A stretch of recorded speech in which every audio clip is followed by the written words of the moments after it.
Hello there, men, and welcome to the Masculinism Movement channel, a place for men to be men and talk about masculinity and men's rights and issues. I'm your host, Brian Krall, and today I'm going to be talking with you about the man-hating and the anti-male sexism in society that is called misandry.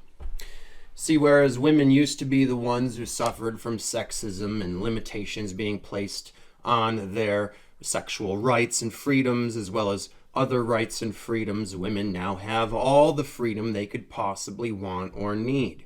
But it is now men who are sexually shamed and oppressed by women's anti-male sexism. This is because, due to feminism, we live in a society in which there is now a war on men and masculinity.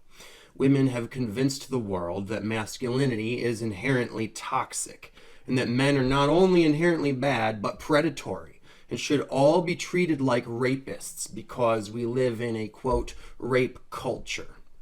Women want you to believe that while men are all inherently either bad or potentially bad, femininity is inherently good, when in actuality it is really the more toxic and tyrannical of the two, as we've seen in the previous videos. Women have normalized misandry and man-hating and made it completely socially acceptable to spout sexist hate speech towards men and masculinity, and yet it's not considered sexism or hate speech. In fact, feminists state that there is no such thing as misandry, and that it is not possible, and that the only way sexism can exist is when it is male on female. That is how deep the socio-political manipulation and war on men goes, to the point where they completely deny and invalidate men's, quote, lived experiences, as they call it, of sexist oppression and attacks on our gender, and even go as far as to attempt to brainwash us into thinking that this misandry isn't even a real thing, when if it wasn't, there wouldn't be a fucking word for it. Conversely, they've also made it so that saying anything critical about a female at all could be called sexism and hate speech, and any man caught doing so will face great consequences. This war on men and all the misandry and hatred that is so incredibly destructive to us men needs to stop. Let me tell you something. In trying to find articles giving examples of misandry for some of my previous videos, even searching through multiple pages on two different search engines, both Google and DuckDuckGo, I was mostly only able to find articles from feminists doing things like denying that it is even a thing, or minimizing it as an issue in comparison to their issues, or defending women's rights to just do it, or just flat out doing it, in articles that said things so extreme as, quote, kill all men. And the fact that this is what comes up on a search engine when searching for examples of misandry should illustrate the problem. I mean, because we're getting examples of misandry, but not the examples we should be. And if you don't believe the problem exists, I urge you to just go ahead and search that phrase for yourself and see what comes up. And of the two articles I did find, luckily, one of them was at least exemplary enough for me to provide for you below as my final source in proving my case on the matriarchy and the anti-male sexism of it. This is a really great article from the Sociology wiki page.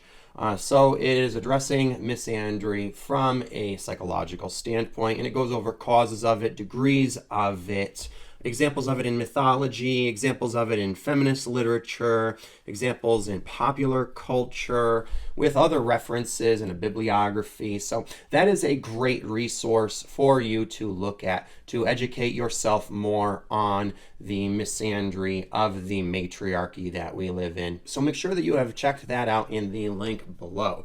But now, how can we know misandry for sure when it is happening to us or when we see it? You know, and with all these feminists who are gaslighting us into thinking it is even a real thing, you know, how can we be sure that that is in fact what we are experiencing?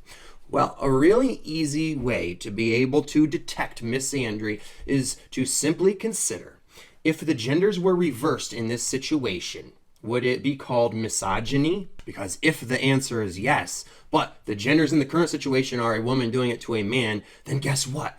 it is still sexism. Yeah, that's right. So in that case, you have just confirmed that what you are dealing with is in fact misandry. So it shouldn't be hard to detect, especially because women are constantly saying and doing things to men that they know they would call sexism if the genders were reversed. And since women have asserted that they should not have to deal with sexism, neither should us men. Especially if we're not treating them sexistly, we certainly do not deserve it in return. We deserve to be treated as equals in the same way that we treat them. But obviously, feminism missed the golden rule of treat people how you wish to be treated and how you tell them to treat you.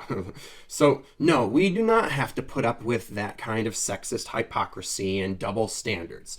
The only reason we have been is because we've been living in a gynocentric matriarchy and have been brainwashed into thinking that we weren't being treated sexistly and this was all just fair and that we also didn't have much of a choice. But it is time for us to rebel and start to stand up for ourselves against the systemic misandry of our society.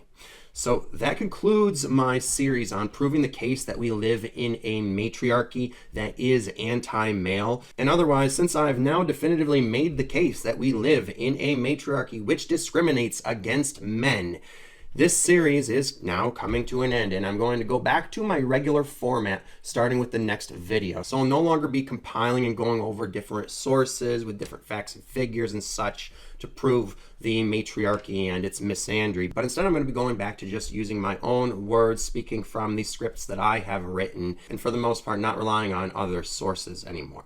Though I am still going to continue talking about the case that we live in a matriarchy and exactly how that is, as this next video coming up will be on one of the primary manipulation tactics that feminists use to make it seem that we aren't actually living in a matriarchy but a patriarchy. So that concludes this talk. Thank you for listening. Be sure to share your own thoughts and opinions and experiences of misandry by commenting below. And if you like this video, be sure to hit the like button and share these messages with everyone by sharing the video on social media and talking about these things as well. And lastly, check out the links in the description below for other resources for your masculine personal development and living the life you want to as an independent man. And if you can, please donate, as your funding and support helps me to do this work that I do. And stay tuned for that next video coming out soon, which will be on what is called the apex fallacy. Very fascinating topic, and make sure you subscribe so you'll be notified when that is. And until then, take care of yourselves, men, because no woman out there is going to.